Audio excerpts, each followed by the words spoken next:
t'a promis, il va le réaliser. Est-ce que quelqu'un peut dire avec moi, il est Dieu? Il est Dieu. Alléluia. Yes. Quand on dit, oh, alléluia, on fait quoi? On acclame Dieu. Amen. Non, non, non, non, non, on reprend.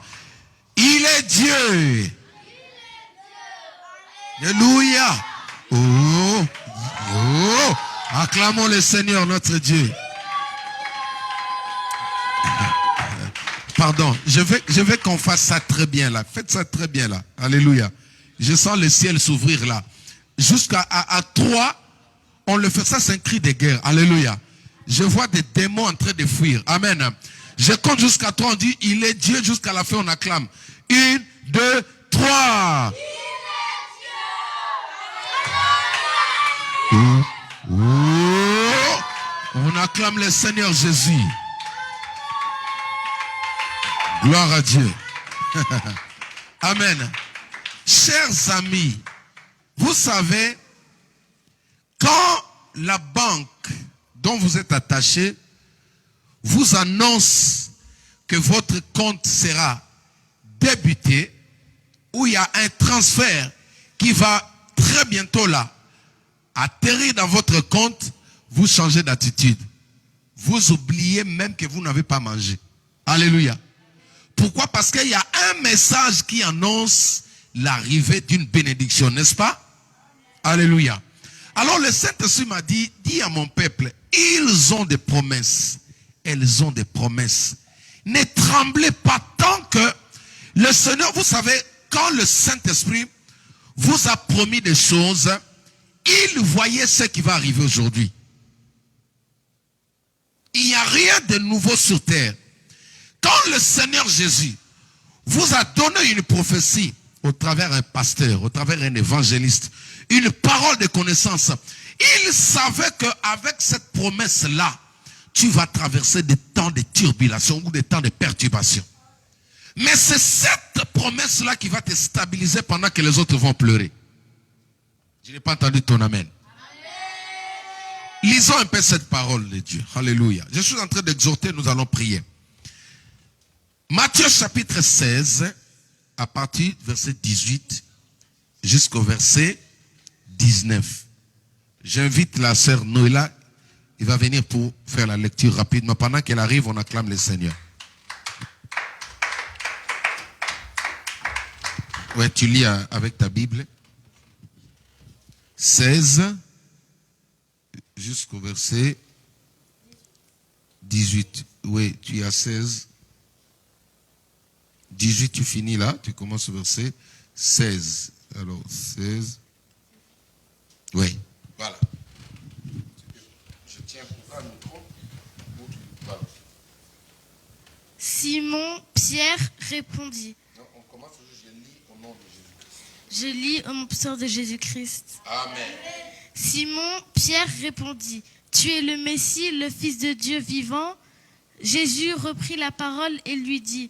Tu es heureux, Simon, fils de Jonas, car ce n'est pas une pensée humaine qui t'a révélé cela, mais c'est mon Père céleste. Et moi, je te dis que tu es Pierre, et que sur ce rocher, je construirai mon église, et les portes du séjour des morts ne l'emporteront pas sur elle. Ok. Est-ce qu'on peut acclamer le Seigneur? Je vais prendre ma version. Chez moi, il est dit ceci. Lui second. Je te donnerai les clés. Je commence au verset 19. Je te donnerai les clés du royaume des cieux. Ce que tu liras. Non, non, non. Je reprends au verset 18. Et moi, je te dis que tu es Pierre et que sur cette pierre, je bâtirai mon église et que les portes de séjour de mort ne prévaudront point contre elle. Acclamons le Seigneur notre Dieu.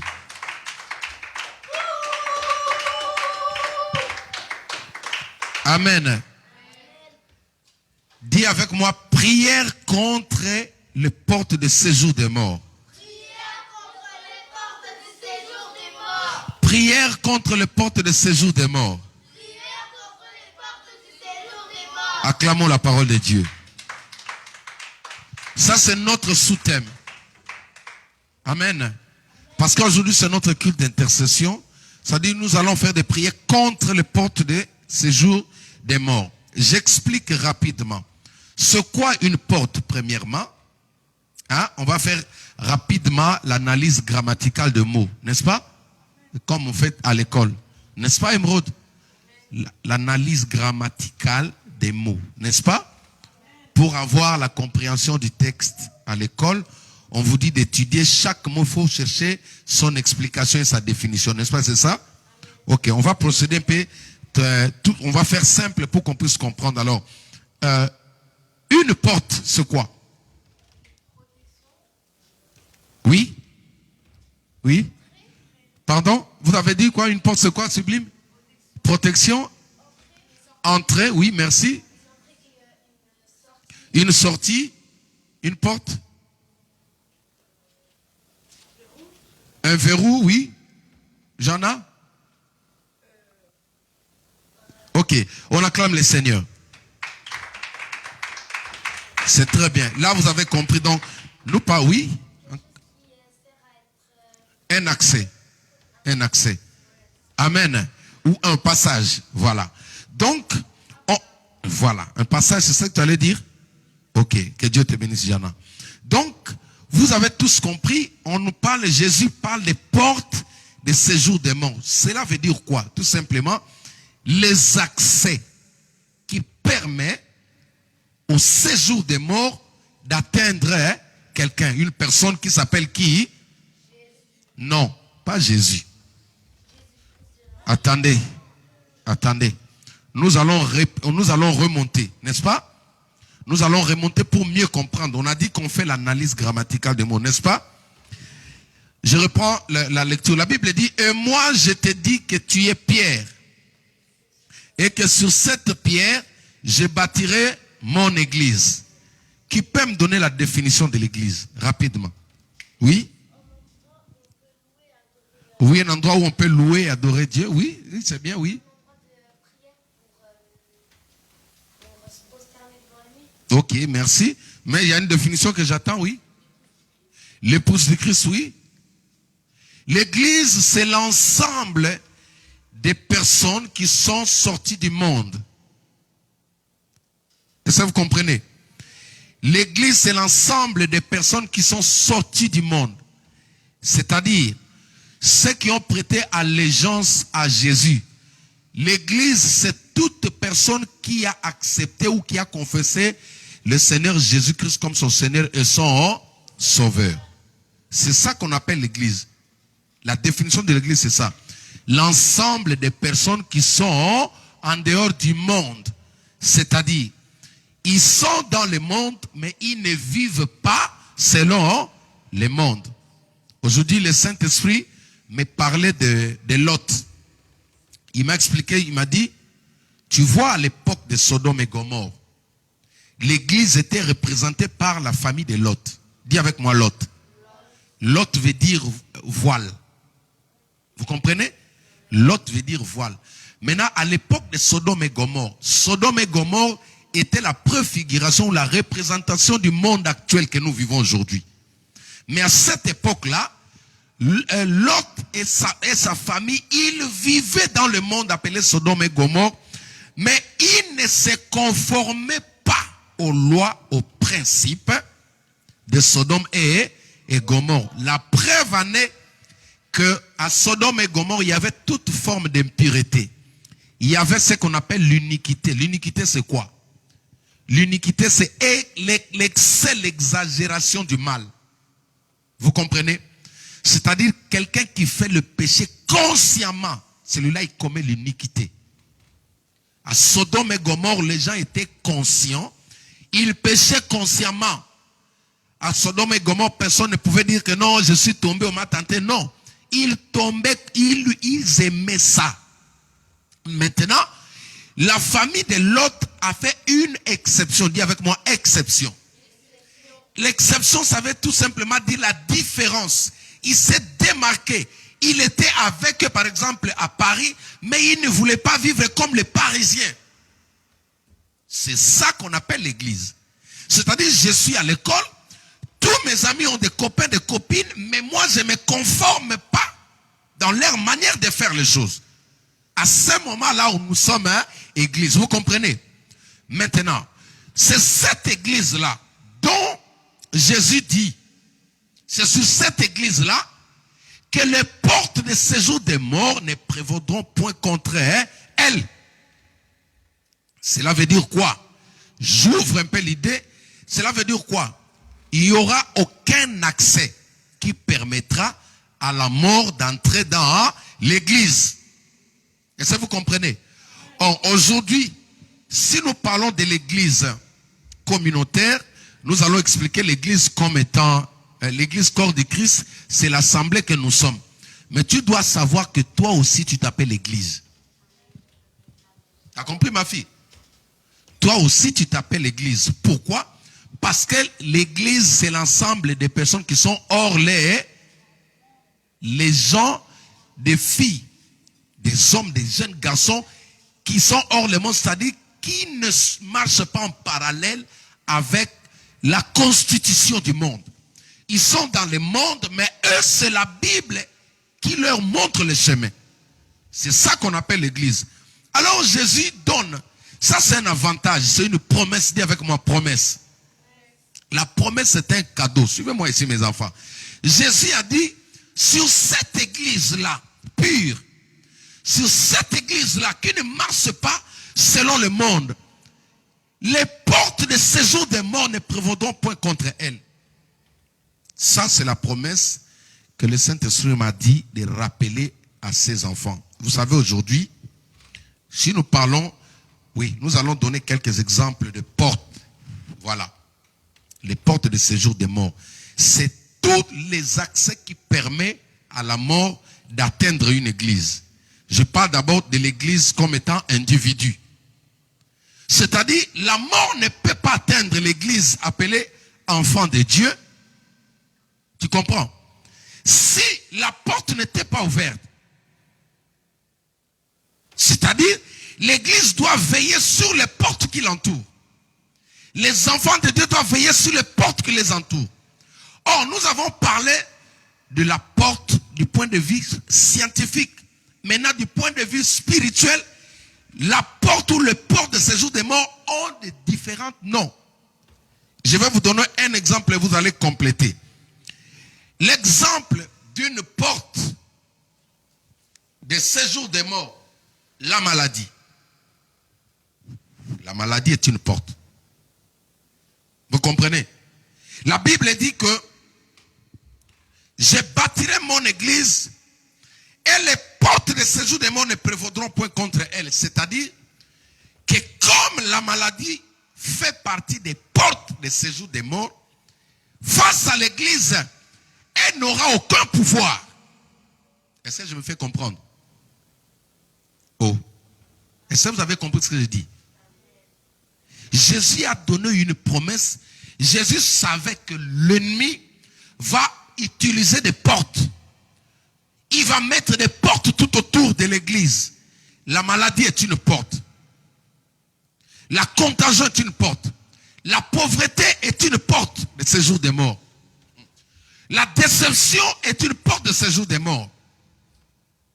La sorcellerie est une porte de séjour des morts. Maintenant, Jésus fait la promesse parce qu'il veille sur la promesse. Vous savez, Dieu, Jésus-Christ s'appelle fidèle. Quand nous chantons, il est fidèle. Mon Jésus est fidèle. Dis avec moi fidèle. Dis avec moi fidèle. Dis avec moi fidèle. Il s'appelle fidèle.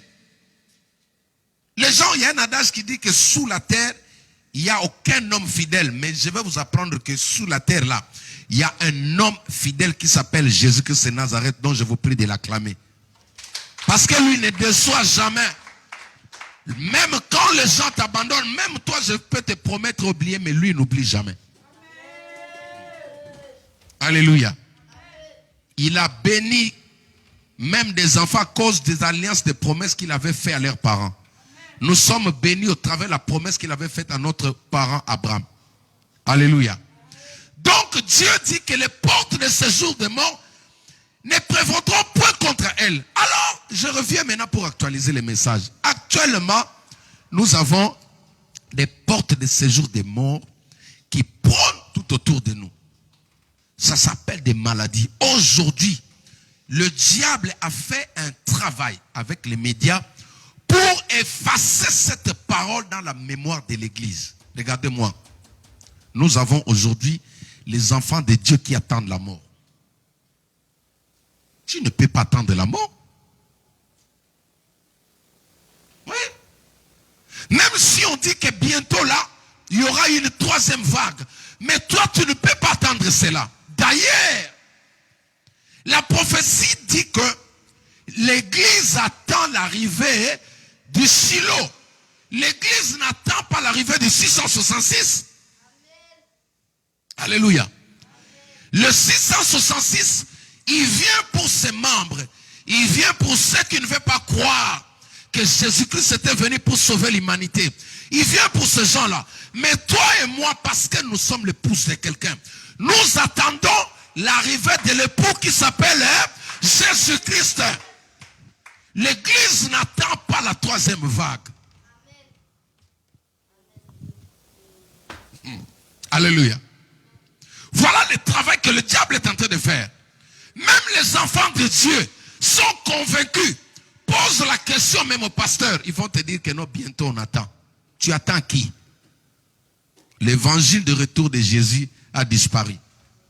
À ce moment-là, les enfants de Dieu devraient dire au monde que vous attendez la mort, mais nous attendons la vie.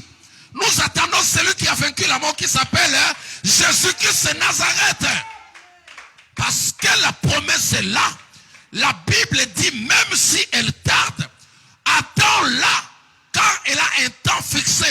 Elle tend vers son accomplissement. Écoutez, la promesse dit que les portes de séjour des morts ne prévaudront point contre l'Église. Qui est l'Église? Qui est l'Église? Qui est l'Église? Pas nous. Je ne veux pas que tu parles au pluriel. Qui est l'Église?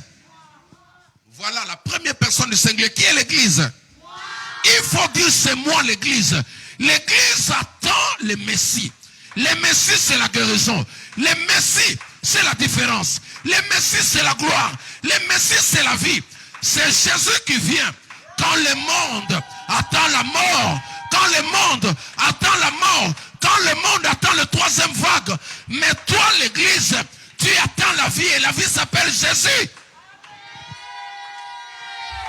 Laisse-moi te dire que le troisième vague n'est pas pour toi. Même s'il y aura une 50e vague, toi tu n'attends pas cela. Depuis qu'on nous a dit que Jésus-Christ revient, Jésus n'est pas encore arrivé, mais vous attendez déjà quelqu'un d'autre. Alléluia. Alléluia. Amen. Si tu poses la question, Saint-Esprit, il va te dire les choses que je suis en train de parler. Nous n'avons pas la même manière de voir les choses. Nous avons dit par définition l'Église c'est quoi? L'ensemble des personnes qui sont en dehors du monde. Jésus a dit, je vous laisse dans le monde, mais vous n'êtes pas du monde. Alléluia. Tu ne peux pas confesser le même langage que le mondain. Là où le mondain voit la mort, toi tu dois voir la vie. Il y a eu une promesse, la promesse est là. Et ils attendent l'Antéchrist. Mais l'Antéchrist ne peut pas venir pour toi. Parce que toi, tu as déjà la marque du Saint-Esprit dedans de toi. Est-ce que tu sais au moins que tu appartiens à quelqu'un? Les amis, je ne cesserai de vous dire, si tu veux découvrir la force d'un homme, même un pauvre, touche à sa femme. Vous êtes encore des célibataires là, vous ne pouvez pas comprendre ça. Il faut poser la question aux mariés qui sont là, à Tata Belinda, à Tata Bibiche, à Mami Binga, poser la question à Teto Kito, poser la question à toutes ces mamans qui sont en ligne là. Si tu veux découvrir la force d'un homme, même s'il est mince, touche à sa femme. Oh, tu vas voir sur quel chauffe il se boit. On dit comme ça. Hein? Tu verras sur quel chose il se boit. Maintenant, toi, tu es l'église. L'église, c'est l'épouse de Jésus. On te dit qu'il y a quelqu'un qui vient avec un seau. Et tu dis amen à cette parole. Cette parole n'est pas la parole de Dieu. Chacun attend son mari. Alléluia. Au temps du soir, les choses doivent se définir. Au temps du soir, les choses doivent se devenir claires. La femme de Jacques, qui s'appelle Maman Titi, doit rentrer dans la maison de Jacques. Et ça, vous avez compris. Nous sommes au temps du soir. Si tu es l'épouse de Christ, tu vas rentrer dans la maison de ton mari. Jésus-Christ revient. L'antéchrist arrive. Mais laisse-moi te dire que c'est le Christ qui va venir d'abord chercher l'épouse. Jésus a laissé la promesse. La promesse ici, c'est une bouclier. C'est quelque chose qui doit te rassurer. Même si tu traverses le vague, même si tu es en plein océan et qu'on te dit que le bateau va faire un naufrage, dis-toi que la parole de Dieu me dit, je bâtirai mon église et que les portes de séjour des morts ne prévaudront point contre elle. Non, il fallait dire contre moi. Alléluia. Ne crois pas. Toi, tu n'attends pas la mort. Dis avec moi, au nom de Jésus. Je n'attends pas, répète avec moi, au nom de Jésus. Je n'attends pas la mort. Je n'entends pas, il faut parler fort. Au nom de Jésus. Je n'attends pas la mort. Mais j'attends le retour de Jésus-Christ. Acclamons le Seigneur Jésus, notre Seigneur.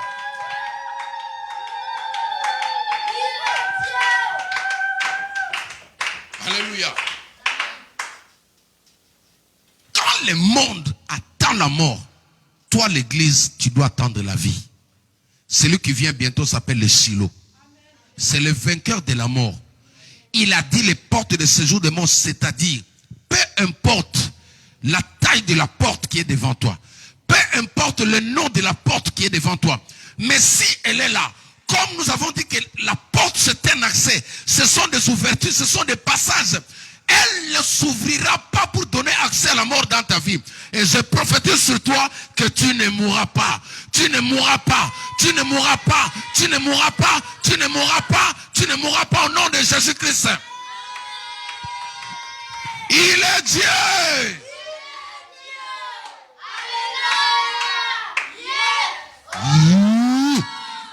Gloire à Dieu. Acclamons le Seigneur.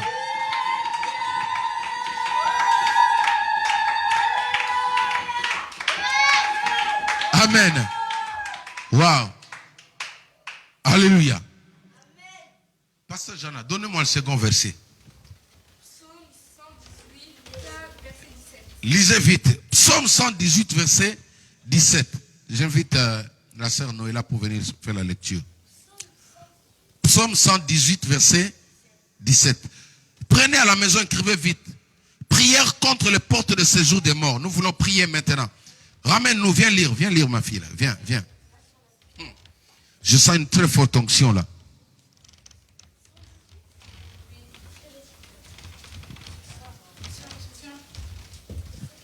Non, je ne mourrai pas. C'est ça? 118, c'est bon.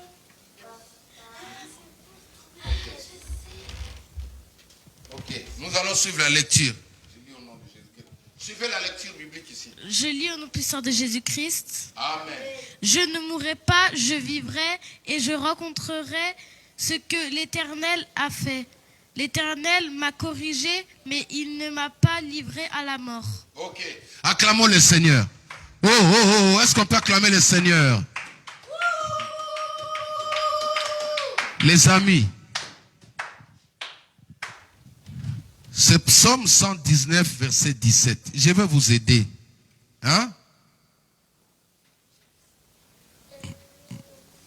Psaume 117. Psaume 118, verset 17. Il y a un sondage que vous écrivez là-bas. Alléluia. Verset combien?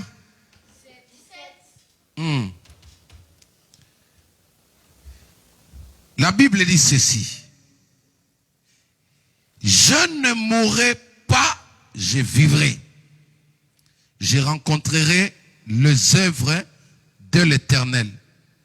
L'Éternel m'a châtié, mais il ne m'a pas livré à la mort. Alléluia. C'est-à-dire, ici c'est David qui est en train de s'accrocher à la promesse. David rappelle cette promesse que nous venons de lire avec vous. Lui, il avait dit non à la mort, bien que c'est Dieu qui l'avait châtié. Regardez-moi ici. La punition de David, c'est le genre de punition qui devait mener quelqu'un à la mort. Mais David, en tant qu'église, connaissant les promesses de Dieu, connaissant que Dieu est faible sur ses paroles, laisse-moi te dire, si Dieu te fait une promesse, vous savez, il y a des choses que Dieu n'aime pas. C'est que quelqu'un lui dit, Dieu, tu m'avais promis, tu n'as pas réalisé. Alléluia. Il y a des choses que Dieu n'aime pas entendre. Que quelqu'un vient lui dire, papa, tu m'avais promis, tu n'as pas réalisé. Et parce qu'il s'appelle fidèle, même une seconde avant la mort, il doit visiter la personne. Vous savez pourquoi? Je vais vous ouvrir une parenthèse. Vous savez pourquoi il y a des gens, il est en plein alcool. Il est dans le péché, mais Dieu le bénit. Il y a une autre facette que les gens ne comprennent pas. Suivez-moi ici. Regardez-moi. Jean Desjardins, asseyez-vous tranquillement. Suivez ici. Amen.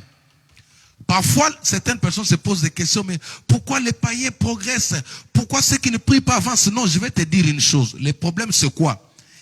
Tant que Dieu avait déjà libéré une promesse sur la personne, parce qu'automatiquement, chaque personne qui tourne le visage vers Dieu, la première des choses, il est bénéficiaire des promesses de Dieu. Alléluia. C'est pourquoi Dieu, il n'aime pas rester redevable à quelqu'un. Même avant la mort de la personne, même la personne était dans le péché, Dieu doit le visiter.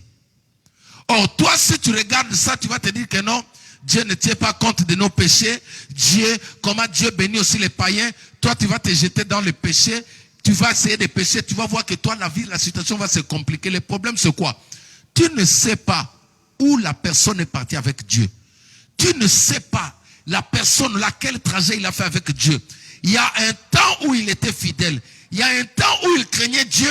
Alors comme Dieu n'aime pas rester redevable à quelqu'un, il va toujours honorer sa parole en bénissant la personne. Alléluia. Laisse-moi te dire, ma soeur, David a refusé la mort. Il a dit non, je ne mourrai pas. Écoute, bien que les portes de séjour des morts tournent autour de toi, avec le nom de la maladie, avec le nom de la 5G, avec le nom de ceci, cela. Mais laisse-moi te dire, toi tu ne peux pas dire oui.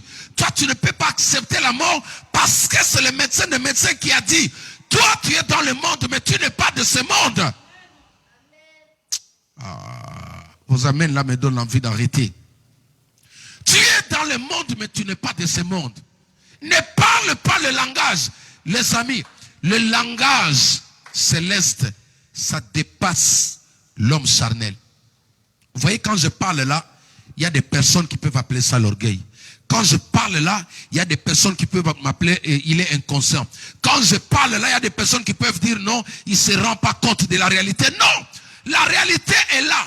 Mais moi, je ne vis pas de la réalité. Moi, je vis de la vérité.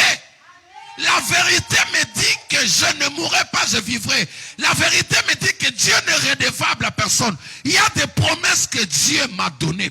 Il y a des personnes que Dieu t'a données. Laisse-moi, tu portes une promesse de Dieu dedans de toi. Même dans le coma, la promesse de Dieu va te sortir de là au nom de Jésus-Christ.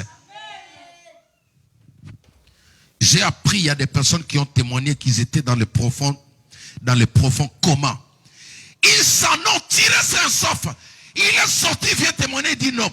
J'ai vu un ange. J'ai vu Jésus-Christ m'a dit, tu as encore une mission, tu n'as pas encore achevé la mission. Rentre, la personne et s'est réveillée, sortie du coma. Bien-aimé, même si tu arrives dans les derniers instants où toutes les machines à l'hôpital confirment que tu es mort, la promesse de l'Éternel va te ramener à la vie au nom de Jésus-Christ. Dis avec moi, non, je ne mourrai pas. Je vivrai. Je rencontrerai les œuvres de l'Éternel. Je rencontrerai les œuvres de Jésus-Christ. Acclamons Jésus notre Dieu.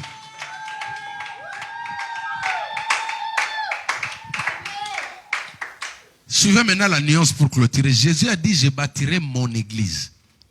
Vous comprenez? La promesse ici est faite à l'église. Il y a des personnes qui aiment entrer dans les choses d'autrui. Alléluia.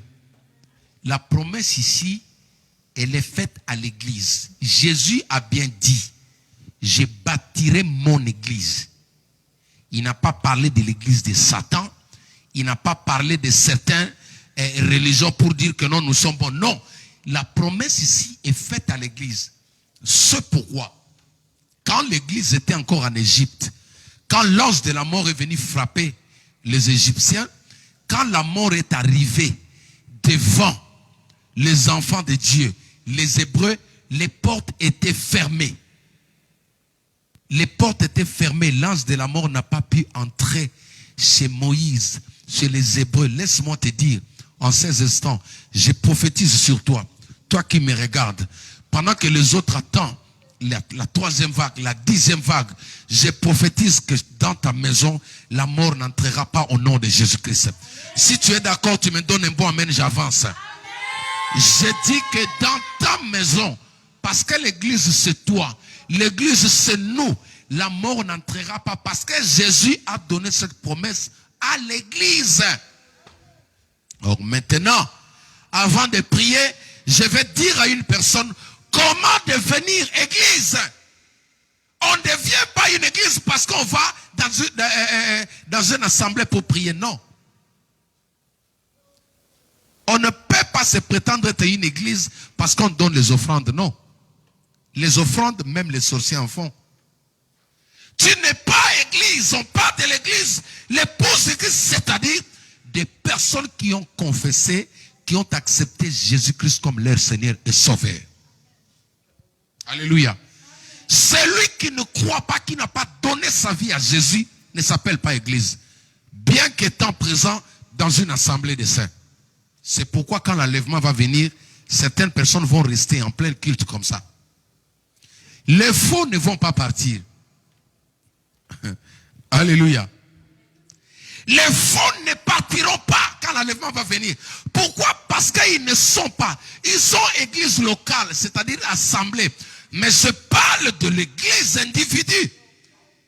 C'est lui qui a confessé Jean chapitre 1 verset 12. Que dit la Bible? Rapidement, lisez-moi ça. Jean chapitre 1 verset 12. Oui. Rapidement, on va prier. Rikama Sandara Baba. Alléluia. À tous ceux qui l'ont accepté, à ceux qui croient en son nom, elle a donné le droit de devenir enfants de Dieu. Acclamons la parole de Dieu. Risantara Baba. À tous ceux qui l'ont accepté et à tous ceux qui croient en son nom. Romains 10, 19. Lis-moi ça rapidement. Romains 10, 19.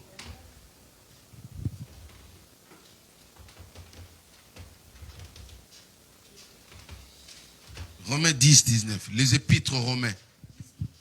Ouais. Allez-y rapidement. Je demande encore, Israël n'aurait-il pas compris? Moïse le premier dit, je provoquerai votre jalousie. Non. Va verset 9. Verset 9. Si tu reconnais publiquement de ta bouche Oui. que Jésus est le Seigneur, et que tu crois dans ton cœur que Dieu l'a ressuscité, tu seras sauvé. Voilà. Est-ce qu'on peut acclamer le Seigneur? Chez moi, on dit, Gloria, on dit ceci chez moi. Si tu confesses de ta bouche le Seigneur Jésus, et si tu crois dans ton cœur que Dieu l'a ressuscité des morts, tu seras sauvé. Alléluia. Amen. Ne devient celui qui veut porter le nom de l'église. Il doit passer par Romains chapitre 10 verset 9. C'est-à-dire, il doit confesser devant qui? Devant son mari. Devant qui? Devant ses enfants. Devant qui? Devant ses amis. Devant qui? Devant ses collègues. Tu ne peux pas avoir honte. Tu dois prêter allégeance. Tu dois le dire tout haut. Alléluia. Et tu dois confesser, croire que Dieu l'a ressuscité de la mort. C'est pourquoi cette promesse est donnée à l'église. Si tu n'es pas église, cette tempête-là qui arrive là, c'est ton problème. L'église, c'est qui? C'est l'ensemble des personnes qui ne se conforment pas à la culture mondaine. C'est-à-dire, ils sont à Sodome et Gomorrhe. Mais eux, ils ont préservé leur virginité. Alléluia. Aujourd'hui, quand je travaille, le Saint-Esprit me dit, Jacques, imagine un peu l'autre. Malgré la fin, ce qui lui est arrivé, parce que le diable l'a poursuivi, il était distrait. Le diable ne l'a pas lâché jusqu'à aller tomber dans l'inceste. Mais regardez au moins sa vie. Ça doit inspirer, c'est ça la vie de l'église. Alléluia. L'église ne doit pas se conformer à la culture du monde. Parce que tout le monde va à gauche, je dois aller à gauche. Parce que tout le monde parle le langage mondain, je dois parler ça. Parce que tout le monde a l'accès sur Internet, sur le film pornographique, moi aussi je dois le faire. Parce que tout le monde va sur TikTok, TikTok pour se distraire, moi aussi je dois le faire. Ça ne s'appelle pas l'église. Toutes ces choses, ça s'appelle les portes de séjour des morts. Comment barrer, comment fermer définitivement les portes de séjour des morts? Il faut devenir une église sincère. Une église plutôt qui craint Dieu. Une église qui reflète la culture du royaume. C'est cette église-là qui attend la vie. Nous attendons Jésus-Christ. Nous n'attendons pas l'Antéchrist. L'Antéchrist ne te connaît pas. Est-ce que vous comprenez? Aïe, aïe, aïe. L'Antéchrist ne vous connaît pas. Lui, il vient pour rencontrer les siens. Et nous aussi, nous attendons celui qui vient pour nous prendre. Dis avec moi, je suis l'épouse de Jésus. Dis avec moi, je suis l'épouse de Jésus. Aucune main invisible n'aura accès à ma vie. Au nom de Jésus-Christ de Nazareth. Nadège, tu es l'épouse de quelqu'un. Tu n'es pas l'épouse de l'Antéchrist. Tu ne peux pas l'attendre. Pasteur David. Tu n'es pas l'épouse du diable. Mais écoutez, comme je l'ai dit pour clôturer, si tu veux découvrir la puissance d'un homme, même si il est sur le lit de l'hôpital, touche à sa femme, mon frère. Ah! Amen. Si tu veux comprendre que le pasteur Jacques a fait un peu de quoi là, vas-y. Alléluia. On ne touche pas la femme d'un homme. Même si tu as raison, tu dois avoir des limites. Tu ne peux pas te lever pour changer l'identité d'une femme qui a été mariée à la commune. Toutes les institutions la reconnaissent comme étant l'épouse de quelqu'un. Celui qui a confessé Jésus-Christ publiquement s'appelle l'épouse de Jésus. Aucun homme ne peut oser se lever pour porter ou changer l'identité. Retirer le nom. Alléluia. Est-ce que vous comprenez le mystère? C'est pourquoi je dis à quelqu'un, l'église n'attend pas l'Antéchrist. Si il vient pour les siens. C'est-à-dire, tous ceux qui se moquent de nous pendant que nous sommes en train de parler de Jésus-Christ. Tous ceux qui disent, voilà, ils ont passé le temps. Tous ceux qui disent, ce sont des orgueilleux. Tous ceux qui disent, ah, eux, ils croient. Laisse-moi te dire, c'est vous qui attendez l'Antéchrist. C'est vous qui attendez le troisième vague. Mais l'église, la Bible dit, je bâtirai mon église. Et sur elle, les portes de séjour des morts ne prévaudront point contre elle. Nous avons une promesse. Et cette promesse est capable de te sortir même dans le coma. Regardez, Dieu, notre Dieu là, il est jaloux. Sa jalousie n'est pas pareille avec cette jalousie qui tue. La jalousie de Dieu est protectrice. C'est pour nous sécuriser. Les amis, quand vous dites que non, le monde des ténèbres est en train de planifier les choses. Quand vous dites ça, parlons un peu nous à nous là, hein, pasteur. Parlons nous à nous. quand vous disiez que là, nous en nous, hein, on dit comme ça chez moi en Côte d'Ivoire, parlons un peu nous en nous. Quand vous disiez que non, eux se sont levés, ils se sont mis ensemble, ils ont mis quelqu'un aux États-Unis, ils vont faire ça. Quand vous dites ça, avez-vous posé la question au Saint-Esprit qui est en vous là? Le Saint-Esprit qui est le sceau. Je t'informe qu'on ne peut pas mettre deux sceaux sur une personne. Tu as compris? Tu ne peux pas donner les noms de deux messieurs à une femme. Même la prostituée, elle ne peut pas porter les noms de deux messieurs. Vous comprenez? Une prostituée, elle est seule. Tu ne peux pas l'appeler la femme des lézards, la femme des biscuits, la femme des papillons, non. Elle va porter une identité le jour où elle sera mariée, n'est-ce pas? Maintenant, le Saint-Esprit en toi est le sceau qui atteste que toi, tu es enfant de Dieu. Et toi, tu acceptes quand on dit que bientôt là, on va vous mettre le sceau 666. Toi, tu acceptes ça. Vraiment à vous-même. Hein? Si aujourd'hui, qui a le droit de venir retirer le nom de ton père que tu portes sur ta carte là? Personne. Même si papa est déjà mort. Abraham est déjà mort, mais nous portons son identité jusqu'à aujourd'hui. Nous avons le chromosome d'Abraham. Nous avons l'ADN d'Abraham. Nous avons la foi d'Abraham. Alléluia. Donc, même si on dessine le papier, ton visage, là, ton nez, là, montre que c'est le nez de papa tel. Toi, tu es l'épouse du Christ.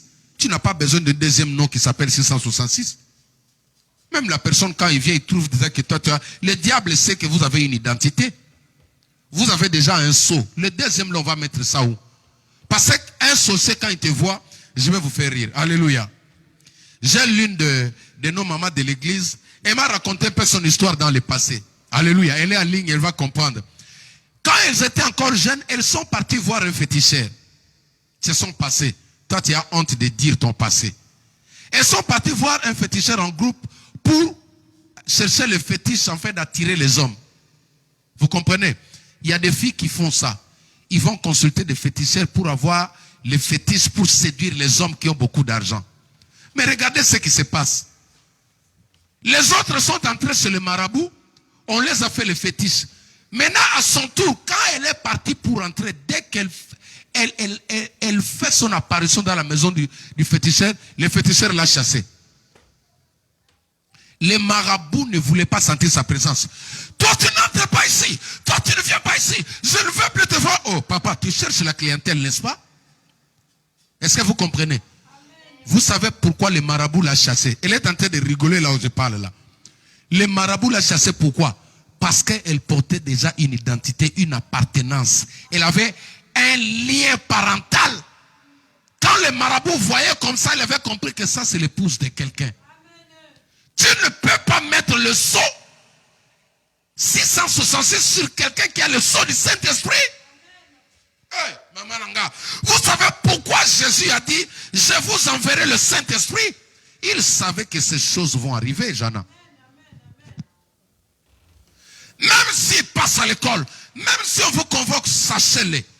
Comme cette sœur-là était chassée dans la maison des marabouts, c'est juste pour vous dire que on ne peut pas tamponner sur toi le nom du diable. Parce que tu portes déjà un nom. Un vrai sorcier, quand il te regarde, Mamie Binga, il sait que toi, tu es l'épouse de Jésus. Tu es l'épouse de celui qu'on ne touche pas. Tu es l'épouse de celui qui les a écrasés à la croix. La femme d'un homme fort, frère. Hey. Regardez, il faut poser la question au diable. D'ailleurs, l'antéchrist, c'est le diminutif du diable. Amen. Regardez-moi ici. L'antéchrist, c'est le diminutif de Satan. Maintenant, si lui-même, Satan, il a regretté sa mâchoire sur la croix. Maintenant, au lieu d'avoir... Regardez un peu la nuance. Actuellement, le monde a peur de l'antéchrist plus que Satan. Vous ne voyez pas ça, pasteur David? Les gens ont maintenant peur de l'antéchrist plus que Satan. Ils ont oublié que celui qui est plus fort quand l'antéchrist s'appelle Satan, celui qui a été déjà vaincu sur la croix de Golgotha de cela 2000 ans. Celui qui est plus fort que lui. L'antéchrist, c'est l'envoyé du diable, n'est-ce pas? regardez-moi. L'antichrist, c'est l'envoyé du diable, de Satan, n'est-ce pas? Maintenant, si celui qui envoie l'antichrist a déjà été vaincu, vous savez que vous l'avez vaincu. Aujourd'hui, vous disiez, au nom de Jésus, il part. Au nom de Jésus, Satan sort. Au nom de Jésus, il disparaît. Vous avez peur de son envoyé plus que lui-même. C'est pourquoi nos prédications doivent changer. Vous savez, le problème, c'est quoi? Votre foi. Le diable est en train de voler votre foi. Vous avez peur de l'antéchrist plus que Satan. Satan est plus fort que l'antéchrist. C'est deux personnages différents. Oui. Lui, c'est le maître. L'antéchrist, c'est son serviteur. C'est son envoyé. C'est son prophète. Mais vous avez peur du prophète alors que celui qui est puissant, vous l'avez déjà vaincu. La Bible déclare, je vous ai donné le pouvoir de marcher sur les serpents et sur les scorpions. L'église attend le Shiloh. Et laisse-moi te dire, pendant que le monde attend la seconde vague, toi tu attends l'arrivée de la vie. Toi tu attends l'arrivée de Jésus-Christ. Tenons-nous debout, nous acclamons le Seigneur. Est-ce qu'on peut se tenir debout? Alléluia. Alléluia. Alléluia. Nous allons commencer avec cette prière. Même les enfants, vous allez refaire cette prière. Parce que la promesse que je parlais aujourd'hui appartient à un peuple. Ce n'est pas la promesse de tout le monde. Ça ne concerne pas tout le monde. Jésus a dit « mon église ». Jésus s'est adressé à son église. Toi qui disais que non, il est le Dieu d'amour. Il est le Dieu compatissant. Ici, il met un accent. Il dit « c'est mon église ». La mort va fuir devant son église. Tu es de quelle église? Ou tu es quelle église? Alors maintenant, nous allons faire cette prière. Est-ce qu'il y a des personnes qui veulent aujourd'hui porter l'identité de l'église de Jésus-Christ? Répétez après moi, Seigneur Jésus. Seigneur Jésus. Aujourd'hui, j'ai entendu ta voix. Je reconnais mes péchés. Je m'humilie devant toi. J'abandonne mes péchés. J'abandonne mes fautes. Je renonce à Satan. Je renonce au diable. Je renonce à la sorcellerie. Répétez après moi, je renonce au mensonge. Je renonce au mensonge. Seigneur Jésus, je t'accepte comme mon Seigneur et mon Sauveur. Je te donne mon âme. Conduis ma vie. Conduis ma vie. Saint-Esprit, je t'appelle. Viens habiter en moi. Viens habiter en moi. Viens me conduire. Aide-moi à rester fidèle à toi. Aide-moi à rester fidèle à ta parole. Seigneur Jésus, inscris mon nom dans le livre de vie. Inscris mon nom dans le livre de vie. Saint-Esprit, remplis-moi. Fais de moi une flamme de feu. Fais de moi une flamme de feu. Maintenant, je déclare tout haut que le monde entende, que le ciel entende, que le diable entende. Je déclare tout haut que je suis enfant de Dieu. Je suis enfant de Dieu. J'appartiens à Jésus-Christ de Nazareth. J'appartiens au Saint-Esprit. J'appartiens au Saint-Esprit. Par le nom de Jésus-Christ, je prends autorité. Maintenant, je chasse loin de moi la mort. Je chasse loin de moi la puissance de la mort. Je chasse loin de moi les ténèbres. Je chasse loin de ma famille, loin de mes parents, loin de mes enfants, l'esprit de mort. L'esprit de mort qui rôde autour de la France, autour de la famille. Je le chasse parce que je m'appelle l'Église. J'ai le pouvoir de chasser l'esprit de mort. Au nom de Jésus, je te chasse loin de ma famille, loin de mon foyer. Au nom de Jésus-Christ de Nazareth. Seigneur Jésus, maintenant, j'appelle la vie dans ma famille. J'appelle la vie dans ma maison. J'appelle la vie dans mes muscles. J'appelle la vie dans mes organes. J'appelle la vie dans mes os. J'appelle la vie dans mes parents. J'appelle la vie sur ceux qui sont malades. J'appelle la vie dans toutes les églises du monde entier. J'appelle la vie dans mes affaires. Saint-Esprit, mets le sceau de Jésus-Christ sur mon front. Mets le sceau du Saint-Esprit sur ma famille. Au nom de Jésus-Christ, notre Seigneur et Sauveur, nous avons ainsi prié. Amen. Acclamons le Seigneur notre Dieu. Nous sommes arrivés à la fin de notre culte d'intercession. Ce qui est important, c'est le message. Réécoutez ces messages, ça va transformer votre manière de voir les choses. L'Église n'attend pas la seconde vague. L'Église attend la vie. L'Église attend Jésus-Christ. L'Église attend la résurrection. L'Église attend l'enlèvement. L'Église attend l'accomplissement des promesses de Dieu dans sa vie. Envoyez vos offrandes, vos dîmes pour nous aider à stabiliser la situation, à payer notre loyer comme vous le faites souvent. Et le Seigneur ne manquera pas de vous bénir.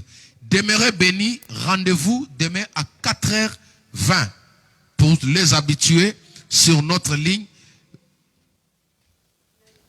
live sur Facebook. Que Dieu vous bénisse. Je vous invite d'aller visualiser le culte de ce soir sur notre chaîne YouTube LMPE officiel. Vous mettez évangéliste Jean-Jacques Nkoto, vous allez voir cela. Abonnez-vous massivement, massivement. Que Dieu vous bénisse. Ciao, ciao, maman Nadine, Moïse, maman Mami Binga, maman Caro. Ciao, ciao, Gloria. Que Dieu vous bénisse. Vous êtes si nombreux. Vous êtes si nombreux. Vous êtes si nombreux. Bibiche, pasteur David, que Dieu vous bénisse. Ciao, ciao, ciao, ciao, ciao.